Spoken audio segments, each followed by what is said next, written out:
भगवान श्री राम का जन्म 5114 ईस्वी पूर्व को उत्तर प्रदेश के अयोध्या नगर में हुआ था। वहीं दूसरी तरफ जैन धर्म के प्रथम तीर्थकर भगवान ऋषभ देव का जन्म भी अयोध्या में हुआ था। आक्रांताओं के आने के पहले यहाँ हिंदू, जैन और बुद्ध धर्म के सैकड़ों मंदिर स्थापित थे। दोस्तों, तथ्य कहते हैं कि विदेशी आक्रांता बाबर के आदेश पर सन 1527-28 में अयोध्या में राम मंदिर पर बने भव्य मंदिर को तोड़कर एक मस्जिद का निर्माण किया गया। कालांतर में बाबर के नाम पर ही इस मस्जिद का नाम बाबरी मस्जिद रखा गया। जब मंदिर तोड़ा जा रहा था तब जन्मभूमि पर मंदिर के सिद्ध महात्मा श्यामनंद जी महाराज का अधिकार था। उस समय भीटी के राजा मेहताब सिंह बद्रीनारायण ने मंदिर को बचाने के लिए बाबर की सेना से युद्ध लड़ा। कई दिनों तक युद्ध चला और अंत में हजारों वीर सैनिक शहीद हो गए। इतिहासकार कानिंधम अपने लखनऊ गजेटियर के 66वें अंक के पृष्ठ 3 पर लिखता है कि 1,74,000 हिंदुओं की लाशें गिर जाने के पश्चात मीर बकी अपने मंदिर ध्वस्त करने के अभियान में सफल हुआ। उस समय अयोध्या से 6 मील की दूरी पर सनेथु नाम के एक गांव के पंडित देवी दीन पांडे ने वहां के आसपास के गांव सराय, सेरनी, राजेपुर आदि के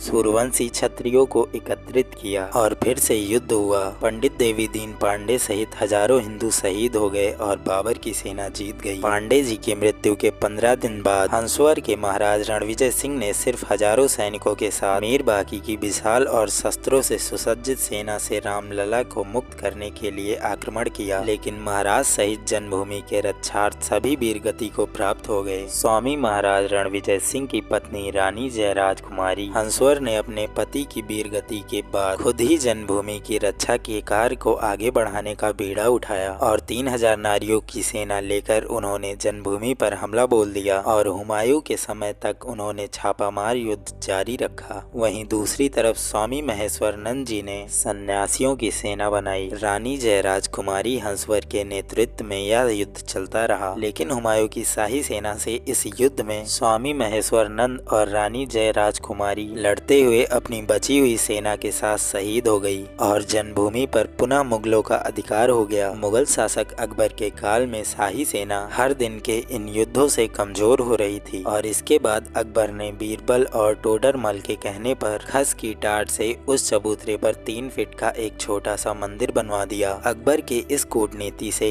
कुछ दिनों के लिए जन्मभूमि में रक्त नहीं बहा। यही क्रम शाहजहां के समय भी चलता रहा। फिर औरंगजेब के काल में भयंकर दमन चक्र चलकर उत्तर भारत से हिंदुओं के संपूर्ण सफाई का संकल्प लिया गया। उसने लगभग 10 बार अयोध्या में मंदिरों को तोड़ने का अभियान चलाकर यहाँ के सभी प्रमुख मंदिरों को, उनकी मूर्तियों को तोड़ डाला। औरंगजेब के समय में सामर्थ गुरु श्री रामदास जी महाराज के शिष्य श्री वैष्णव दास जी ने जन्मभूमि को मुक्त करने के लिए 30 बार आक्रमण किया। नसीरुद्दीन हैदर के समय में मकरही के राजा के नेतृत्व में जन्मभूमि को पुनः अपने रूप में लाने के लिए हिंदुओं के 3 आक्रमण हुए, जिसमें बड़ी संख्या में हिंदू मारे गए। इस संग्राम में भीटी, हंसवर, मकरही, खजुराहट, दियारा, अमेठी के राजा गुरुदत्त सिंह शामिल थे। हारती हुई हिंदू सेना के साथ वीरधारी साधुओं की सेना आ मिली और इस युद्ध में शाही सेना को हारना पड़ा और जन्मभूमि पर पुनः हिंदुओं का कब्जा हो गया। लेकिन कुछ दिनों बाद विशाल शाही सेना ने पुनः जन्मभूमि पर अधिकार कर लिया और हजारों राम भक्तों का कत्ल कर दिया गया। नवाब वाजिद अली शाह के समय में पुनः हिंदुओं ने जन्मभूमि पर आक्रमण कर दिया। फैजाबाद गजेटियर में कानिंधम ने लिखा, इस संग्राम में बहुत ही भयंकर खून खराबा हुआ। 2 दिन और रात होने वाले इस भयंकर युद्ध में सैकड़ों हिंदुओं के मारे जाने के बावजूद हिंदुओं ने श्री राम जन्मभूमि पर कब्जा कर लिया। इतिहासकार कानिंधम लिखता है कि ये अयोध्या का सबसे बड़ा हिंदू मुस्लिम बवाल था। हिंदुओं ने अपना सपना पूरा किया और औरंगजेब द्वारा विध्वंस किए गए चबूतरे को फिर से वापस बनाया और उस मंदिर में रामलला को स्थापित किया गया। 1853 में हिंदुओं का आरोप था कि भगवान राम के मंदिर को तोड़कर मस्जिद का निर्माण हुआ। इस मुद्दे पर हिंदुओं और मुसलमानों के बीच पहली हिंसा हुई। इसके बाद सन 1857 की क्रांति क्रांति में बहादुर शाह जफर के समय में बाबा रामचरण दास ने एक मौलवी अमीर अली के साथ जन्मभूमि के उद्धार का प्रयास किया। कुछ कट्टरपंथी मुसलमानों को यह बात स्वीकार नहीं हुई और उनके विरोध के चलते 18 मार्च सन 1858 को कुबेर टीला स्थित एक इमली के पेड़ में दोनों को एक साथ अंग्रेजों ने फांसी पर लटका दिया। विवाद के चलते 1859 में ब्रिटिश शासकों ने विवादित स्थल पर बाड़ लगा दी और परिसर के भीतर के हिस्से में मुसलमानों को और बाहरी हिस्से में हिंदुओं को प्रार्थना करने की अनुमति दे दी। 19 जनवरी 1885 को हिंदू महंत रघुवीर दास ने पहली बार इस मामले को फैजाबाद न्यायाधीश पंडित हरिकिशन के सामने रखा।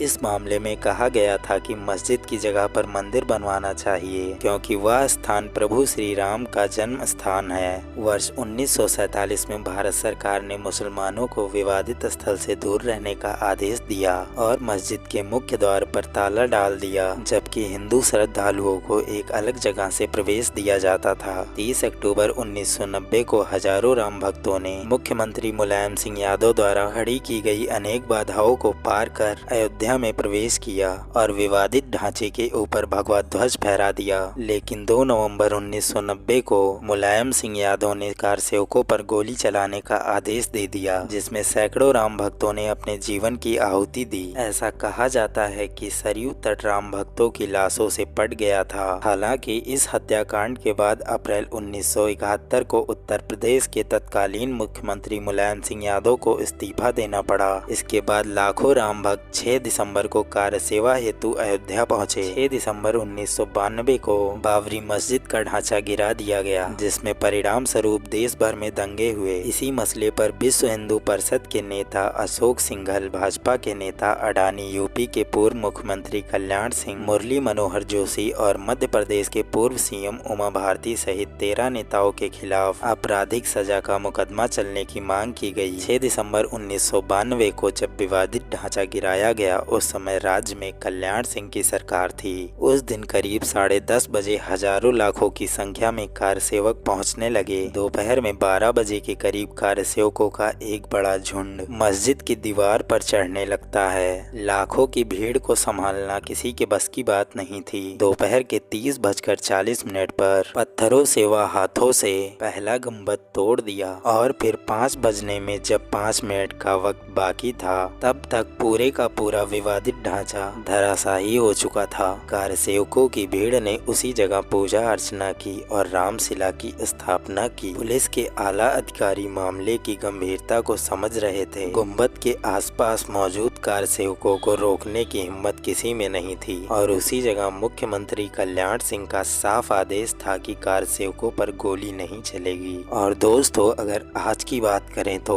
अयोध्या में भव्य राम मंदिर के निर्माण कार्य को अंतिम रूप दिया जा रहा है। यहाँ मंदिर में स्थापित होने वाले रामलला की मूर्ति के 3 विग्रह लगभग तैयार हो गए हैं। प्रधानमंत्री नरेंद्र मोदी 22 जनवरी 2024 को अपने हाथों से भगवान की प्राण प्रतिष्ठा करेंगे।